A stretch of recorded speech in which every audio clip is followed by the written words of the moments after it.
Good afternoon. Nanasad ko dere koan. Pastorland. Wow, Pastorland. Nagpakaon dai Miss Baka. Muning baka ha oh. Tong remembrance na scam ko. Kay atay. Gani kayo. Dako kayo ni nga lugar o kalamansingan man ni siya before. Mo ni akong playground before katong bata pa ko. Dere ko ibutang sa akong magulang. Naman toy koan merag payag dere. Then mga bis man daw magulang.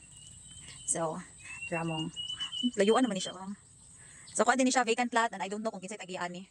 Gibutangan na naman ni siya baka diri mga hayop. Ana siya. So peaceful kayo ni nga lugar diri. Diri ko mag-unwind, diri ko magmuni-muni. Especially now nga I'm going through into depression. Ay, depression ba kaday? So magchika sa ta while kuan sana magchika sa ta guys. Di jud mo ma-realize no nga dili para imuha ang isa ka tawo. Kay pasakitan kag maayo ni universe until mahurot ka. Nga kanang sakit na kayo nga, maayman kang, I need to walk away, I need to let go. So mga to siya, took me 7 months. 7 months kong kuan, nag-deep realization, nag-una-una, kung ang ibagyod siyang buhian.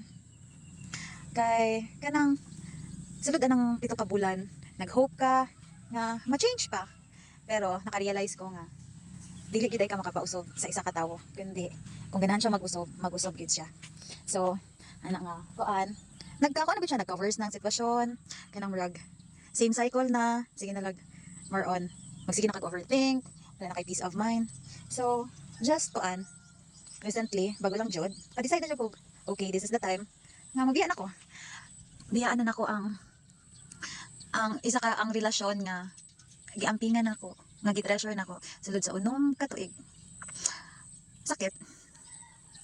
Sakit kay, gihimo nimo siyang kalibutan, when in fact dapat dili jud, pero kay isod man tag magugma kay hinatdanay man, so mo to siya kanang naka-realize na ko nga dili na siya maayo, dili na siya healthy para nako sa akong mental health, dili na siya healthy. So hinugtanay na jung bakos, let go na ko, and kanang nga pag let go tagan pa na ko siya, tagan pa na ko like pila ka weeks, although murag nabalik sa una ba, pero murag naka-realize ko nga di na jud siya pwedeng ipadayon.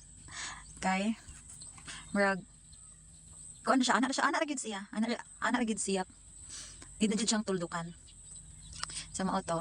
Sakit man siya kay imagine pila gud mo ka tuig, pero at the same time nalipay, murag gisave ko ni Lord nga kinahanglan na nimong buhian for kuan para na kay peace of mind, kay mas kung ipalabid na ko akong kaluoy, mas makaluoy ko, and which is sakto. And karon nasa ko sa kuan, nga ko sa stage nga nag-heal pa for the kuan ato mga few weeks. Kuan pa jud na murag gifeel pa na ko ang pain. I don't want to go out, I don't want to be around with people.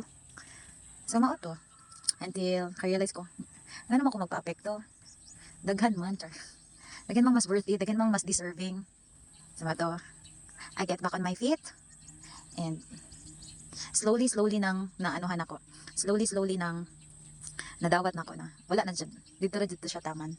All those good memories will always follow, dili man dyan na malikayan, pero ano na lang, like something to be treasured of, something to smile about, ano na lang dyan siya. And I know God has better plan for me, and na ako'y bright future coming my way, basta as long as wala ka gipasakitan, my heart is pure, akong intentions are pure, so I know table will turn. So mao ra to, salamat sa